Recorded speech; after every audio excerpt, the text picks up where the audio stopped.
அதாவது உயர்கல்வி படிக்க போகிறவங்க அப்படின்னு சொன்னாக்க 10th முடிச்சுட்டு டிப்ளமோ படிக்க போகிறவங்களோ இல்லை +2 முடிச்சுட்டு ஏதாவது காலேஜில் டிகிரி சேர போகிறவங்களோ அவங்க மட்டும் கிடையாது. ஏற்கனவே நீங்கள் பாலிடெக்னிக் படிச்சிருப்பீங்க, இதை வச்சு நல்ல ஜாப் கிடைக்காது, அப்போ வேறு ஏதாவது அடிஷ்னல் டிகிரி பண்ணணும் அப்படின்னு நினைப்பீங்க. இல்லை ஏற்கனவே பிஇ பிடெக் ஏதோ ஒரு என்ன டிகிரி படிச்சிருப்பீங்க, இதை வச்சு வேலைக்கு போனால் நல்ல சம்பளம் கிடைக்காது, அப்போ அடிஷ்னலாக ஏதாவது கோர்ஸ் பண்ணணும் அப்படின்னு நினைப்பீங்க இல்லையா? இதெல்லாம் உயர்கல்வி தான். உயர்கல்விங்கிறது +2க்கு பிறகு 10த்துக்கு பிறகு ஏதாவது ஒரு காலேஜில் படித்தா அது உயர்கல்வி இல்லை. இப்போ நிறைய பேர் கவர்மெண்ட் ஜாபில் இருப்பாங்க. இப்போ அவங்களே என்ன பண்ணுவாங்கனாக்கா ப்ரமோஷன் வாங்கணும், அவன் டெபுட்டி மேனேஜர் இருப்பாங்க, மேனேஜர் ஆகணும்னா அதுக்கு ஒரு கல்வி இது படித்தா தான் மேனேஜர் ஆகலான்னு சொல்லியிருப்பாங்க. அப்போ அதுக்காக கவர்மெண்ட் ஜாபில் இருக்கவங்களே ஜாபில் சேர்ந்து 10 வருஷம் 15 வருஷம் கழித்து ஒரு டிகிரியை படிப்பாங்க. அவங்களுக்காக உருவாக்கப்பட்டதான் அந்த டிஸ்டன்ஸ் எஜுகேஷன்.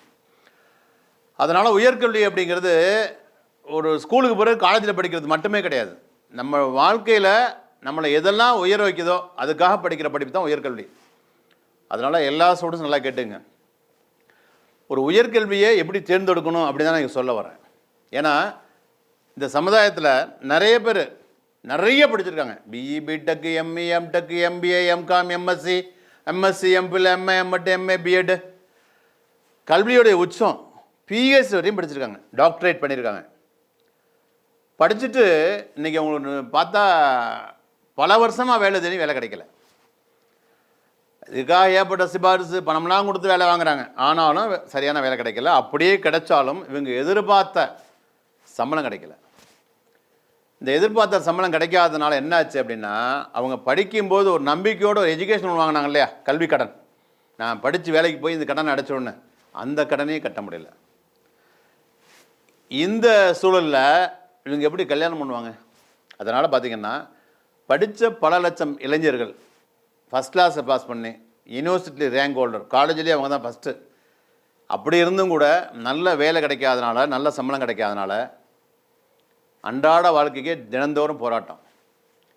இதில் 40-45 வயசை கடந்தும் கூட பல லட்சம் படித்த இளைஞர்களுக்கு இன்னும் கல்யாணமே ஆகலை. அவங்களே விரும்பலை. அதை வாங்குகிற சம்பளம் எனக்கே பத்தலை, நான் எப்படி இன்னொரு பெண்ணோட லைஃப்பை நான் ஸ்பாயில் பண்ணுறது அப்படின்னு திங்க் பண்ணுறாங்க. உண்மையிலே அந்த இளைஞருக்கு மிகப்பெரிய சல்யூட்டு. அதாவது தாங்கிட்டாலும் பரவாயில்ல, நம்மளை நம்பி வரக்கூடிய பொண்ணோட லைஃப் கட்டக்கூடாது அப்படின்னு அவங்களுக்கு சல்யூட் அடிக்கலாம். ஆனால் அவங்களோட லைஃப் நினச்சி பார்த்தா அவங்களுடைய எதிர்காலம் என்னங்கன்னு தெரியாமல் அவங்களே தடுமாறிட்டு இருக்காங்க. ஒரு தலைமுறையே தடுமாறுது. படித்த வாழ்க்கையில் முன்னுக்கு வரலாம் சொன்னாங்கல்ல, இவங்களாம் படித்தவங்க தானே, நல்லா படித்து நல்ல மார்க் வாங்கி டிஸ்டிங்ஷனில் கல்லூரி அளவில் யூனிவர்சிட்டி அளவில் ஃபஸ்ட் கிளாஸை பாஸ் பண்ணுவாங்க.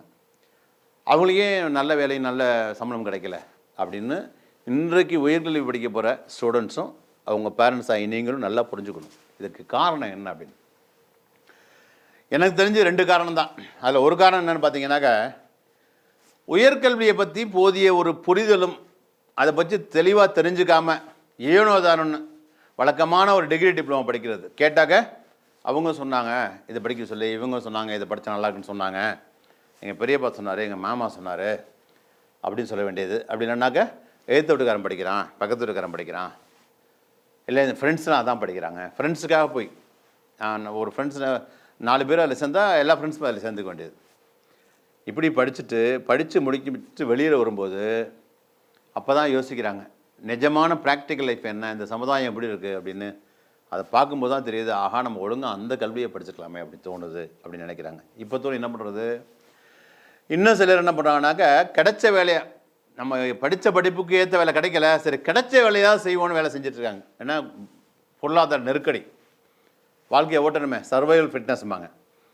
அந்த கிடைச்ச வேலையை அதுவும் பார்த்திங்கன்னா படித்து வேலைக்கு போயும் சம்பளம் வாங்கியும் அந்த சம்பளம் பத்தலை, மாதம் என்ன பண்ணுறாங்க, கடன் வாங்கிட்டு தான் இருக்காங்க. அப்போ வேலைக்கு போனவங்களே கடன் வாங்கும்போது வேலையே கிடைக்காதவங்க என்ன பண்ணுவாங்க? சென்னையில் பார்த்திங்கன்னா நிறைய அந்த ஸ்விக்கி ஜொமேட்டோ அந்த ஓலா ஊஃபர் டிரைவர்லாம் பார்த்திங்க அப்படின்னா நிறைய இன்ஜினியரிங் படித்த ஸ்டூடெண்ட்ஸ்.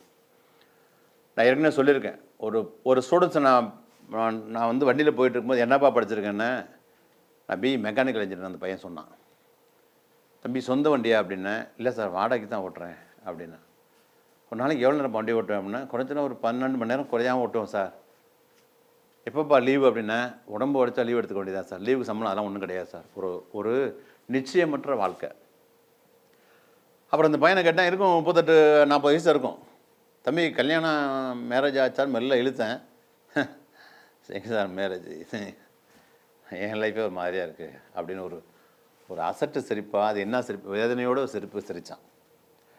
எனக்கு என்ன தோணுச்சுன்னா, நான் பார்த்த ஒரு டிரைவரில் ஏகப்பட்ட டிரைவரை பார்த்துருக்கேன். இதே மாதிரி எம்பிஏ படித்தவங்க, எம்காம் படித்தவங்களாம் அது மாதிரி ஃபுட்டு டெலிவரி பண்ணுவாங்க, வீட்டுக்கு வந்து கொடுப்பாங்க. எல்லாம் இன்ஜினியரிங் கிராஜுவேட்ஸ், நிறைய இன்ஜினியரிங் மட்டும் இல்லை, நிறைய பிஜி பண்ணுவாங்க, எம்பிஏ எம்எஸ்சின்னு படித்தவங்க. இந்த டிரைவர் மாதிரி பசங்களாம் ஒரு மெக்கானிக்கல் படித்து அவங்க அப்பா அம்மா எவ்வளோ கனவோட ஒரு இன்ஜினியரிங் காலேஜில் இதெல்லாம் விற்று எங்கெல்லாம் கடன் வாங்கி படிக்க வச்சுருப்பாங்க. இந்த பையனை பார்க்கும்போதும் பார்த்திங்கன்னா ஒரு பையனை பார்த்திங்கன்னா அந்த ரொம்ப கஷ்டமாக இருந்துச்சு. பார்க்குற எனக்கு கஷ்டமாக இருக்கு. நான் 10 நிமிஷம் இறங்கி வண்டி விட்டு இறங்கிடுவேன். ஆனால் அந்த பையனை பெற்றவங்க பார்க்குற எனக்கே இவ்வளோ மனவேதனையாக இருக்குது. ஆனால் பையனை பெற்றவங்களுக்கு நல்ல வேலை அவங்க தான் பார்க்கக்கூடாது. அதெல்லாம் தாண்டி அந்த படிச்சுட்டு அந்த வேதனையோடு அந்த பையன் வண்டி ஓட்டுறான்ல, அந்த பையனுக்கு எப்படி இருக்கும்? இதெல்லாம் எங்கேருந்து வச்சு இந்த பிரச்சனை ஏன் அப்படின்னு பார்த்தா ஒன்றே ஒன்று தான், உயர்கல்வியை பற்றியே போதிய விழிப்புணர்வு இல்லை. எந்த மாதிரி கல்வியை படிக்கணும்னு தெரியலை. நான் சொன்ன காரணம் தான், அவங்க சொன்னாங்க இவங்க சொன்னாங்க படிக்க வேண்டியது. அப்போ நீங்கள் எந்த மாதிரி உயர்கல்வியை தேர்ந்தெடுத்து படித்தா இனிமேலாவது உங்கள் பிள்ளையோட ஃபியூச்சர் நல்லாயிருக்கும் அப்படின்னு பார்த்தீங்கன்னாக்க, நல்ல ஒரு காலத்துக்கேற்ற கல்வியை உயர்கல்வியை தேர்ந்தெடுத்து படிக்கணும். அது என்னங்க காலத்துக்கேற்ற கல்வி அப்படின்னு பார்த்தீங்கன்னா, அதாவது ஒரு படிப்பை படித்து முடிச்சுட்டு 10th +2க்கு பிறகு இல்லை டிகிரி டிப்ளமோ முடிச்சுட்டு ஒரு உயர்கல்வியாக எடுத்து படித்து முடித்த பிறகு வேலை தேடியே 10 வருஷம் 5 வருஷம் போகாமல் படிச்சுக்கிட்டு இருக்கும்போதே வேலை கிடைக்கணும். அது எப்படி கிடைக்கணும்? செகண்ட் இயர் தேர்ட் இயர்லேயே மாதம் ஒரு 25,000 மாதம், வருஷத்துக்கு இல்லை, மாதம் 25,000 இல்லை 30,000 ஸ்டைஃபண்டோட.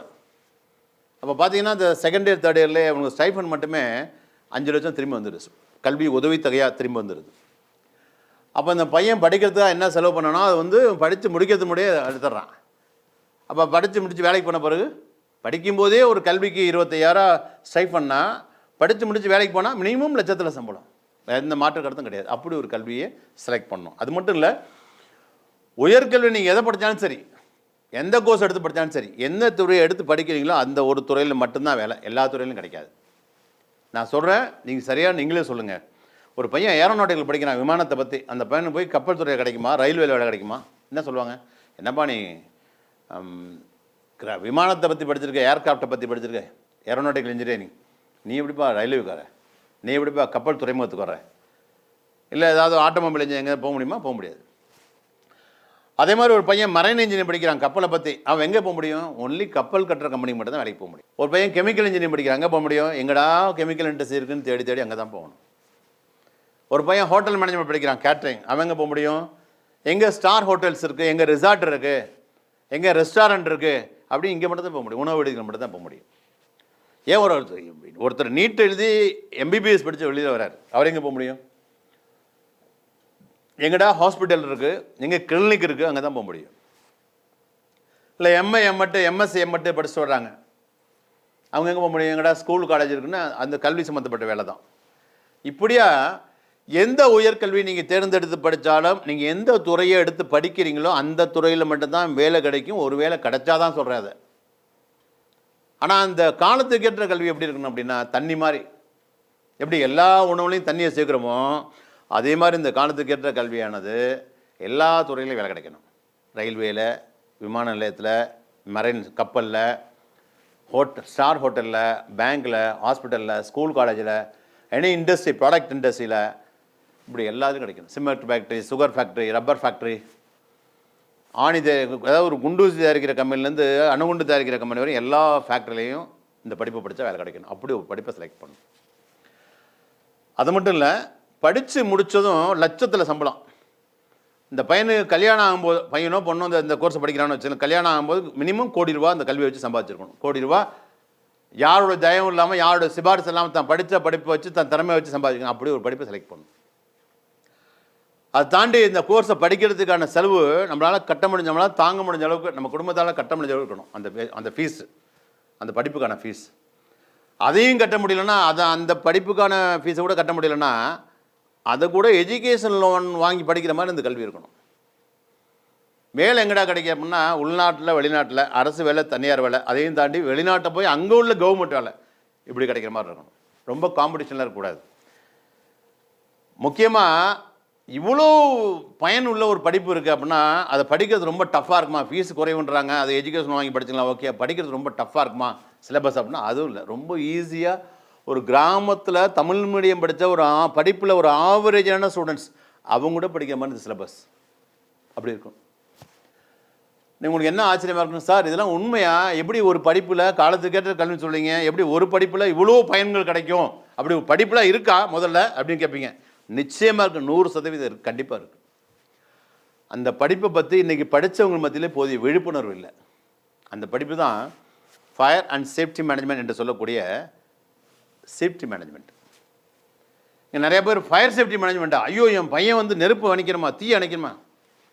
இது ஒரு நிர்வாக அதிகாரி போஸ்ட், இது ஒரு ஆஃபீஸர் கேட்டகரி போஸ்ட். இப்போ போலீஸ்னா ஐபிஎஸ் படித்தவனும் காக்கி ட்ரெஸ் தான் போட்டிருக்காரு, 10th படித்தவர் கான்ஸ்டபிளும் காக்கி ட்ரெஸ் தான் போட்டிருக்காரு, ஒரே காவல்துறை தான். அதுக்காக முதல்ல எஸ்பி போய் எஃப்ஐஆர் போடுவாரா? திருடனை பிடிக்க எஸ்பி போவாரா? போக மாட்டார். இன்ஸ்பெக்டரே போக மாட்டார். அப்புறம் எங்கள் எஸ்பி போகிறது. அப்போ நம்ம என்ன நினச்சிக்குவோம், போலீஸ் அப்படின்னாக்கா உடனே அவர் வந்து ஒரு டிராஃபிக்கில் நினைப்பார். எப்படி ஐபிஎஸ் படித்த டிராஃபிக்கில் நினைப்பார்? துறை ஒன்று தான் காவல்துறை.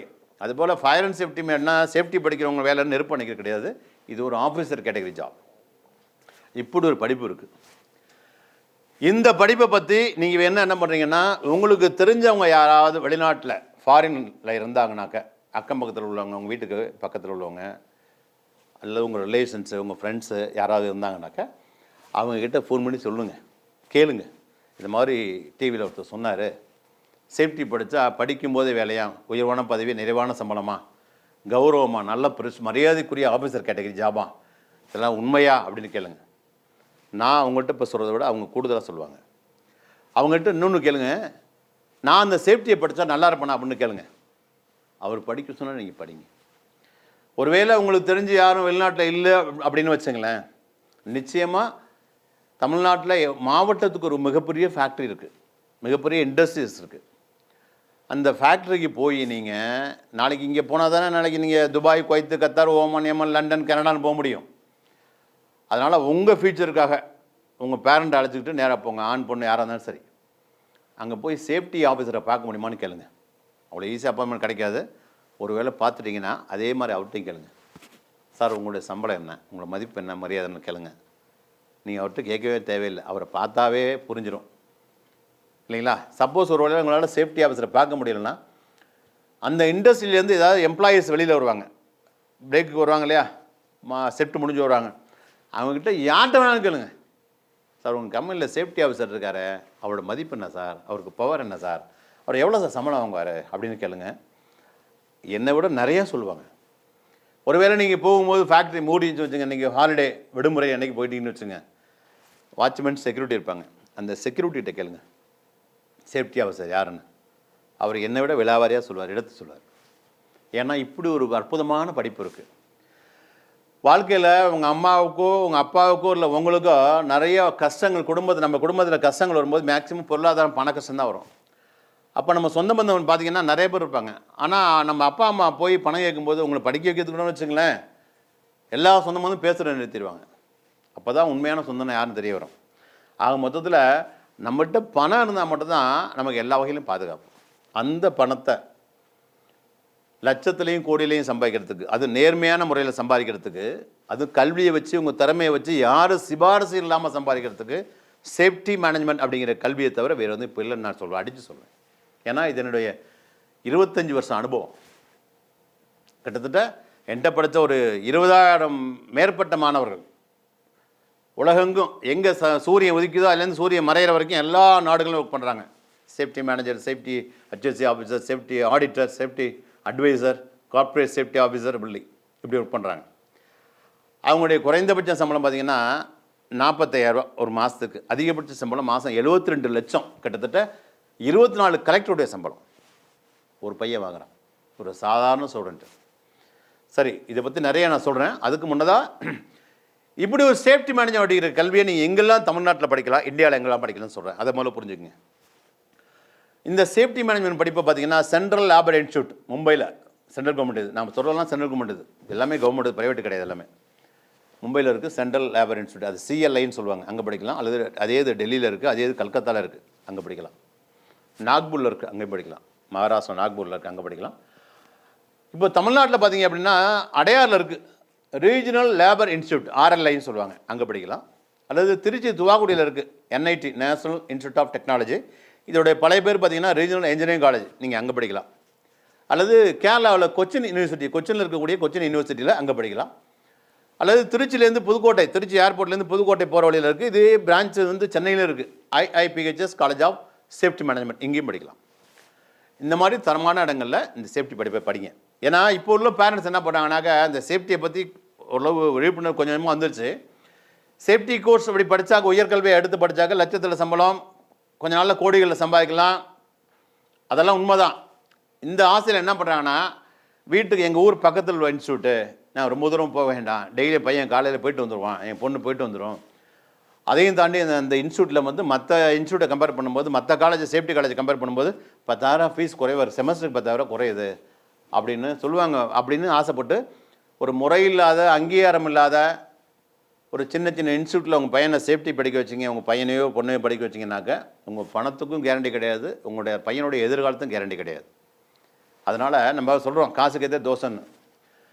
அதனால் இது வந்து சொல்லுவாங்க இல்லையா, அதாவது ஒரு பொருளோட தரம்னாக்க அந்த பொருளோட விலையை நீங்கள் பார்க்கக்கூடாது. ஏன்னா காலத்தால் அழியாத கல்வி. நீங்கள் வந்து ஆயுள் முழுக்க உங்கள் பையனுக்கு பணம் கட்ட போகிறதில்ல, உங்கள் பிள்ளைகளுக்கு பொண்ணாக இருக்கட்டும். ஒரு முறை படிக்க வைக்க போகிறீங்க, உயர்கல்வி படிக்க வைக்க போகிறீங்க, இந்த சேஃப்டிக்கு படிக்க வச்சிங்க அப்படின்னாக்க அந்த 10,000 ரூபா குறைவு அப்படிங்கிறத பார்க்காம, எங்கள் வீட்டுக்கு பக்கத்திலே இருக்குது அப்படிங்கிறத பார்க்காம, நாளைக்கு பையன் படித்து எங்கே போவான் சொல்லுங்கள்? துபாய், குவைத், லண்டன், கனடா, எங்கே அந்த போகும்போது என்ன பண்ணுறா, அது எவ்வளோ தூரம்? அதனால் தூரத்தை பார்க்காம, ஓகேங்களா, நான் சொன்னேன் இது மாதிரி தரமான கல்லூரியில் படிக்க வைங்க சேஃப்டி மேனேஜ்மெண்ட் படிப்பை. சரி, இப்போ நான் சொன்னேன் அடையாரில் இருக்குது, திருச்சி துவாக்குடியில் இருக்குது, கொச்சினில் இருக்குது, நாக்பூரில் இருக்குது, மும்பையில் இருக்குது, கல்கத்தாவில் இருக்குது, டெல்லியில் இருக்குது, திருச்சியிலேருந்து புதுக்கோட்டை போகிற வழியில் ஐஐபிஹெச்எஸ் சேஃப்டி காலேஜ் இங்கெல்லாம் இருக்குது, படிக்கலான்னு சொன்னேன். இந்த மற்ற சேஃப்டி கல்வி நிறுவனங்களுக்கும் ஐஐபிஹெச்எஸ் காலேஜ் ஆஃப் சேஃப்டி மேனேஜ்மெண்ட்டுக்கும் இதுக்கு என்ன வித்தியாசம் அதையும் சொல்லிடுறேன். இப்போ மற்ற நிறுவனங்கள் உதாரணமாக ஆர்எல்ஐ அடையாரில் இருக்கக்கூடிய இன்ஸ்டியூட்டில் பார்த்தீங்கன்னா ஒன்லி டிப்ளமோ கோர்ஸ் தான் இருக்குது. அது மாதிரி துவாக்குடியில் இருக்கக்கூடிய என்ஐடியில் பார்த்தீங்கன்னா national institute of technology only ME industrial safety மட்டும்தான் இருக்குது. கொச்சின் யூனிவர்சிட்டியில் ஒன்லி பிஎஸ்சி டிகிரி மட்டும்தான் இருக்குது. மற்ற சிஎல்ஐ, மும்பை, கல்கத்தாங்கெல்லாம் பார்த்தீங்க அப்படின்னாக்கா ஒன்லி டிப்ளமோ கோர்ஸ் மட்டும்தான் இருக்குது. ஆனால் IIPHS college of safety management, அதாவது திருச்சி ரோட்டில், திருச்சி ஏர்போர்ட்லேருந்து புதுக்கோட்டை போகிற வழியில் இருக்குது, இதோட பிரான்ச் சென்னையில் இருக்குது. இங்கே பார்த்தீங்கன்னாக்கா எல்லாரும் படிக்கிற வகையில் ஒரு கல்லூரி, சேஃப்டி கல்லூரியில் எல்லா கோர்ஸும் இருக்குது. உதாரணமாக 10th படித்தவங்க, +2 படித்தவங்க, டிகிரி படித்தவங்க, டிப்ளமோ படித்தவங்க, டிப்ளமோ படித்தவங்க, அரியர்ஸ் வச்சவங்க, டிப்ளமோ ஜாயின் பண்ணி டிஸ்கண்டினியூ பண்ணுவாங்க. அதையும் தாண்டி படித்து முடித்து வேலையில் இருந்துக்கிட்டு வாங்குகிற சம்பளம் பத்தாததுனால சரி இன்னொரு அடிஷ்னல் கோர்ஸ் பண்ணாக்க லட்சத்தில் சம்பாதிக்கலாம் அப்படின்னு இன்னொரு அடிஷ்னல் கோர்ஸ் தேடுறவங்க, இப்படி எல்லாரும் படிக்கிற வகையில் எல்லா சேஃப்டி கோர்ஸஸும் இருக்கக்கூடிய ஒரே கல்லூரி இந்தியாவில் IIPHS college of safety management மட்டும்தான். இதோட டீட்டெயில்ஸ், ஃபோன் நம்பர் வரும், அந்த டீட்டெயில்ஸ் அவங்களுக்கு ஃபோன் பண்ணி அந்த கோர்ஸஸ் டீட்டெயில்ஸு, எப்படி அப்ளிகேஷன் வாங்குறது, மற்ற ஃபீஸ் ஸ்ட்ரக்சர் என்ன, ஹாஸ்டல் இருக்கா, எப்போ அட்மிஷன் நடக்குது, என்னென்ன ஃபார்மாலிட்டி, டொனேஷன் இல்லாமல் எப்படி அட்மிஷன் கிடைக்கும், ஃபுல் டீட்டெயில்ஸ் நீங்கள் அவங்கள்ட்ட கேட்டுங்க. சரி, இது மட்டும் தான் அந்த ஐஏபிஹெச் சேஃப்டி காலேஜா அப்படின்னா அது மட்டும் இல்லை, இந்தியாவிலே நம்ம நாட்டிலே முதலாக சேஃப்டி மேனேஜ்மெண்ட்னு ஒரு படிப்பு இருக்குது அப்படின்னு அந்த படிப்பை, அந்த உயர்கல்வியை அரசு அறிமுகப்படுத்துறது இவங்க தான். ஐஏபிஹெச் நம்ம நாட்டுக்கே அறிமுகப்படுத்துது. நம்ம நாட்டுக்கே அறிமுகப்படுத்தி அதை வந்து அரசு பல்கலைக்கழக அங்கீகாரத்தோட ஒரு பிரத்யேகமான கல்லூரியாக உருவாக்குனது ஐஏபிஹெச் காலேஜ் ஆஃப் சேஃப்டி மேனேஜ்மெண்ட் மட்டும்தான். அதனால் நான் திரும்பவும் சொல்கிறேன், இவங்க தான் இந்த கல்வியை அறிமுகப்படுத்தினாங்க, இல்லை இவங்ககிட்ட தான் எல்லா கோர்சஸ் இருக்குது அப்படிங்கிறதுனால நீங்கள் ஐஏபிஹெச் சேஃப்டி காலேஜ் தான் சேஃப்டியை படிக்கணும்னு அதையும் நான் சொல்ல வரல. உங்களுக்கு நான் சொன்னேன், எங்கெல்லாம் சௌரியமோ அங்கெல்லாம் படிங்க, ஆனால் தரமில்லாத கல்லூரியில் படிக்காங்க, இதான் நான் சொல்ல வரேன். சரிங்களா? அதனால் my dear students and parents, உயர்கல்விங்கிறது ஏதாவது ஒரு கல்லூரி அல்லது ஒரு யூனிவர்சிட்டி அங்கே ஜாயின் பண்ணி 3 வருஷத்தை முடிக்கிறது, இல்லை 5 வருஷம் கோர்ஸ் இருந்தால் 5 இயர்ஸ் முடிக்கிறது அப்படி அது கிடையாது. உயர்கல்விங்கிறது நம்முடைய பெருமையை காக்கிறதுக்காக இல்லை, நம்முடைய லைஃப்பில் உள்ள வறுமையை போக்குறதுக்காக இருக்கணும். அது மட்டும் வேலை தேடி அலையக்கூடாது, படிக்கும் போதே வேலை கிடைக்கணும். படித்து முடிக்கிறதுக்கு முன்னாடியே நம்ம எஜுகேஷன் லோன் வாங்கணும்ல, அது அப்படியே எப்போ கட்டணும், வேலைக்கு போகிறதுக்கு முன்னாடியே அதை திருப்பி கொடுத்துடணும். இப்படி எல்லா வகையிலையும் பயன் தரக்கூடிய கல்வி தான் காலத்துக்கேற்ற கல்வி. அந்த காலத்துக்கேற்ற கல்வி தான் சேஃப்டி மேனேஜ்மெண்ட் அப்படிங்கிறத நான் சொல்லிட்டேன்.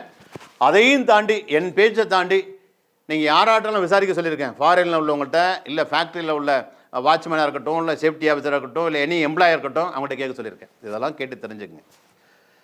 இப்போ உங்களுக்கு முன்னாடி படிச்சுட்டு நிறையா படிச்சுட்டு லைஃப்பில் முன்னேற முடியாமல் ஒரு மேரேஜ் கூட ஆகாமல் வாழ்க்கையே சவாலாக இருக்கக்கூடிய பல லட்சம் இளைஞர்கள் அதெல்லாம் ஒரு பாடமாக நீங்கள் எடுத்துக்கங்க. அதனால் இப்போ உயர்கல்வி படிக்க போகிற நீங்களாவது நீங்கள் படிக்க போகிற இந்த உயர்கல்வியை பற்றி போதிய விழிப்புணர்வோடு நல்ல தெளிவாக தெரிஞ்சு புரிஞ்சு தேர்ந்தெடுத்து படிங்க. மற்ற கல்வி நீங்கள் படித்தீங்க அப்படின்னா அதுலேயும் வேலை கிடைக்கும். ஆனால் என்னென்னா ஒரு துறையில் மட்டும்தான் கிடைக்கும். ஆனால் சேஃப்டி மேனேஜ்மெண்ட் வந்து எல்லா துறையிலும் கிடைக்கும். சரிங்களா? மறந்துடாதீங்க. இன்றைக்கி நீங்கள் தேர்ந்தெடுக்கிற உயர்கல்வி தான் உங்களுடைய ஃப்யூச்சர்.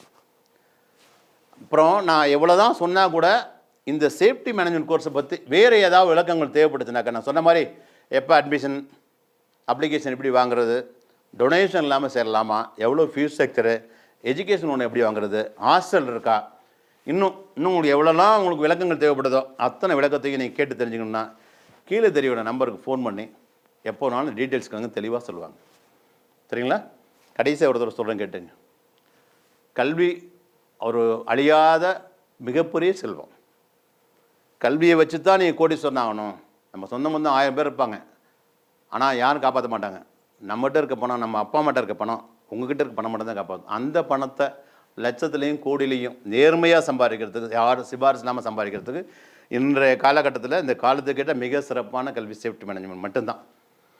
தயவு செய்து அது தரமில்லாத கல்லூரி படிக்காதீங்க. எனக்கு திரும்ப சொல்ல இங்கே படிக்க சொல்ல எங்கன்னா படிங்க, நல்ல தரமான காலேஜில் படிக்கேன் அப்படின்னு சொல்லிட்டேன். ஓகேங்களா?